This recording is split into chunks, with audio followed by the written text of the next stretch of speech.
আপনাদের সবাইকে স্বাগত। আজ ৪ঠা জুলাই, এক বিশেষ দিন অর্থে আজ স্বামী বিবেকানন্দের তিরোধান দিবস। 1902 খ্রিস্টাব্দে ৪ঠা জুলাই স্বামী বিবেকানন্দ আমাদের ছেড়ে চলে গেছিলেন এবং আমরা এক মহান ব্যক্তিকে এবং মহাপুরুষকে আমরা হারিয়েছিলাম সেদিন। তো তার কথা মনন করার জন্য আমি আজ একটি ভিডিওর মনন আপনাদের সামনে প্রস্তুত করছি আমার সাধ্যমতো। স্বামী বিবেকানন্দের সমস্ত বাণী, তার একটি কমপ্লিট ওয়ার্কস নামে যেটি পরিচিত, সেই বাণী ও রচনাবলী সমগ্র থেকে আমি ক্রমে কিছু অংশ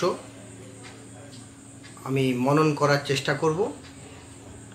আজ স্বামীজির বাণী ও রচনাবলীর প্রথম খণ্ড, তার প্রথম যে টপিক সেটি হচ্ছে যে আমরা সবাই জানি যে 1893 খ্রিস্টাব্দে আমেরিকার চিকাগো শহরে এক ধর্ম মহাসভার আয়োজন করা হয়েছিল। আমেরিকান গভর্নমেন্টই এটা করেছিলেন।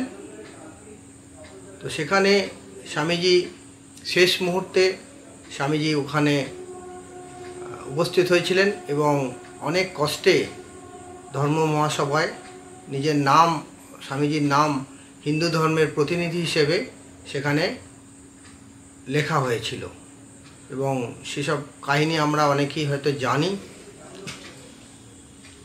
তো সেখানে এটা হয়েছিল, এই ধর্ম মহাসভা অর্থাৎ পার্লামেন্ট অফ রিলিজিয়ান, এটা হয়েছিল 1893 খ্রিস্টাব্দের 11ই সেপ্টেম্বর এটা শুরু হয়েছিল এবং এটা অনেক দিন ধরে চলেছিল।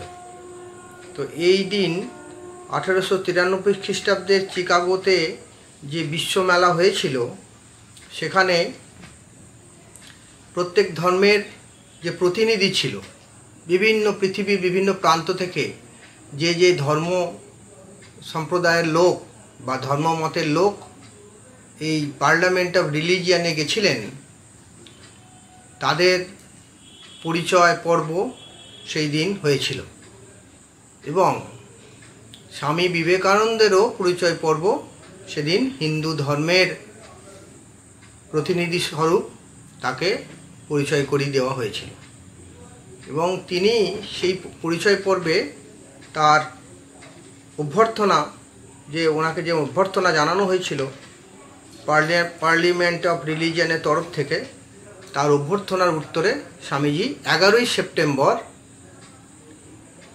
একটি অভ্যর্থনা জানিয়েছিলেন ওখানে যারা উপস্থিত ছিলেন।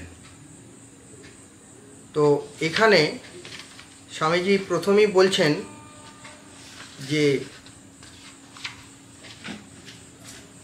প্রথমে তো সম্ভাষণ করলেন আমেরিকার বাসী ভগিনী ও ভাতৃবৃন্দ, এই বলে উনি সম্ভাষণ করলেন এবং এই সম্ভাষণটি পরে 2 মিনিট প্রায় হাততালি পড়েছিল এবং ওনাদের খুব পছন্দ হয়েছিল যে এত নিকট করে একজন মানুষ দেখছে আমেরিকার মানুষদের। তো এটা কিন্তু অন্য ধর্মের যিনি প্রতিনিধি ছিলেন, অন্য ধর্মমতের, তারা কিন্তু বলেছিলেন, কিন্তু এটি একটি অন্যভাবে উপস্থাপনা স্বামীজি করেছিলেন এবং ওনাদের খুবই ভালো লেগেছিল এবং ওটি বলতে গিয়ে উনি বললেন এবং উনি কিন্তু এখানে পরিষ্কার একটা কথা বলে দিলেন যে আমি সকল জাতি ও সম্প্রদায়ের অন্তর্গত কোটি কোটি হিন্দু নরনারীর হইয়া আমি আপনাদিগকে ধন্যবাদ দিতেছি।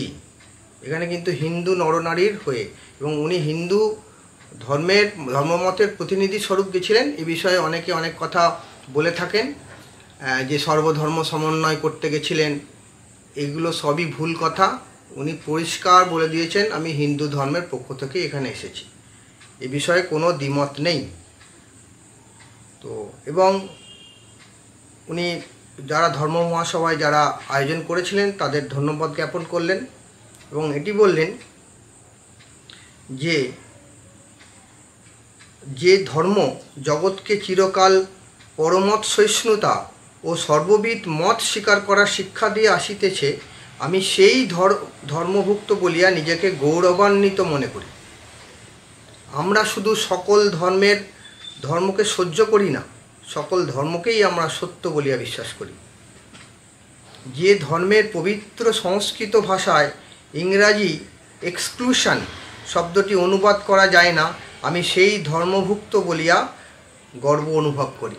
স্বামীজি হিন্দু ধর্মের প্রতিনিধি স্বরূপ এবং এত গর্ববোধ করছেন এবং হিন্দু ধর্মের যে উদারতা বা গভীরতা সেটা তুলে ধরছেন, এটি কিন্তু আমাদের খুব মনন করা দরকার। বিশেষ করে আজকে 4 জুলাই স্বামী বিবেকানন্দের তিরোধান দিবস। আজকে সেই জন্যই আজকে আমি এই ইউটিউব চ্যানেলের মাধ্যমে কিছু মনন এবং আপনাদের সঙ্গে কিছু শেয়ার করার একটা প্রয়াস করলাম। এইটি হচ্ছে স্বামীজির ওই দিন উনি বলেছিলেন এবং আর যে সত্য কথাগুলো বলেছিলেন, যে জাতি পৃথিবীর সকল ধর্মের ও সকল জাতির নিপীড়িত ও আশ্রয় প্রার্থী জনগণকে চিরকাল আশ্রয় দিয়ে আসিয়াছে, আমি সেই জাতির অন্তর্ভুক্ত বলিয়া নিজেকে গৌরবান্বিত মনে করি। একটা এই যে প্রাইড ফিল, এটা একটা থাকা দরকার, আত্মবিশ্বাসটা থাকা দরকার যে আমি, স্বামীজি বলেছিলেন একটা জায়গায়, নচিকেতার কথা বলেছিলেন উপনিষদের, কঠোপনিষদে, যে আমি অনেকের মধ্যে আমি মধ্যম হতে পারি, আমি অনেকের মধ্যে উত্তম হতে পারি, কিন্তু আমি কিন্তু কখনো অধম নই। এই আত্মবিশ্বাসটা কিন্তু স্বামীজির বরাবর ছিল এবং এটা আমাদের মধ্যেও সঞ্চারিত করার উনি চেষ্টা করেছেন যে আমরা ফেলনা নই, আমাদেরও কিছু দেবার আছে, কিছু বলবার আছে, এটা বলেছিলেন। এবং উনি আরও বলেছিলেন যে রোমানরা যে ইহুদিদের আক্রমণ করে তাদেরকে রাজ্যচ্যুত করে দিয়েছিল এবং তারা পৃথিবীতে ঘুরতে ঘুরতে শেষকালে এই ভারতবর্ষের হিন্দুরাই কিন্তু তাদের আশ্রয় দিয়েছিল। সাউথ ইন্ডিয়া, কেরালায় ওনারা উঠেছিলেন এবং এই কয়েক বছর আগে ইহুদির শেষ বংশ চলে গেল ইসরায়েলে। তো এতদিন পর্যন্ত তারা কিন্তু ছিল। তাই এইটা হচ্ছে আমাদের হিন্দু ধর্মের একটা গৌরবের দিক, যেটা আমাদের খুব মনন করা দরকার। তো বিশেষ করে আজকের দিনে, কারণ ধর্ম সম্বন্ধে মানুষকে গুলিয়ে দেওয়া হচ্ছে, প্রকৃত ধর্মটা কি এটা কিন্তু আজকের দিনে স্বামীজিকে বুঝতে হবে। স্বামীজি বলেছিলেন আই অ্যাম কনডেন্সড ইন্ডিয়া, আমি ঘনীভূত ভারতবর্ষ। এই জায়গাটা স্বামীজিকে না ধরলে ভারতবর্ষকে বোঝা যাবে না, হিন্দু ধর্মকেও বোঝা যাবে না। এই জায়গাটা আমাদের খুব জোর দেওয়া দরকার এবং স্বামীজির পঠন পাঠন, তার বাণী, এটা প্রচার করা আমাদের দরকার এবং নিজে বোঝা দরকার। সব থেকে বড় কথা, প্রচার তো করলেই হলো না, কিন্তু নিজে বোঝা দরকার আমাদের প্রত্যেককে। এবং স্বামীজি আরেকটা করেছেন যে একটা গীতা থেকে একটা শ্লোক বলেছেন ওই সভাতে।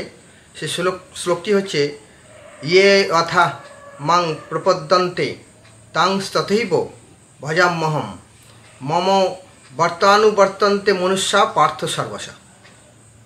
যে ভাব আশ্রয় করিয়া আসুক না কেন, আমি তাহাকে সেই ভাবেই অনুগ্রহ করিয়া থাকি। হে অর্জুন, মনুষ্যগণ সর্বতোভাবে আমার পথেই চলিয়া থাকে।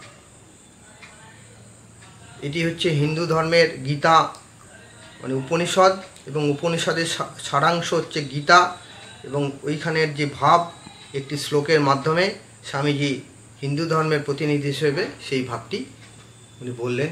আজকে এই পর্যন্তই, আবার পরের সংখ্যা আবার করব। ঠিক আছে, সবাইকে আমার শ্রদ্ধা এবং প্রণাম জানাই। নমস্কার।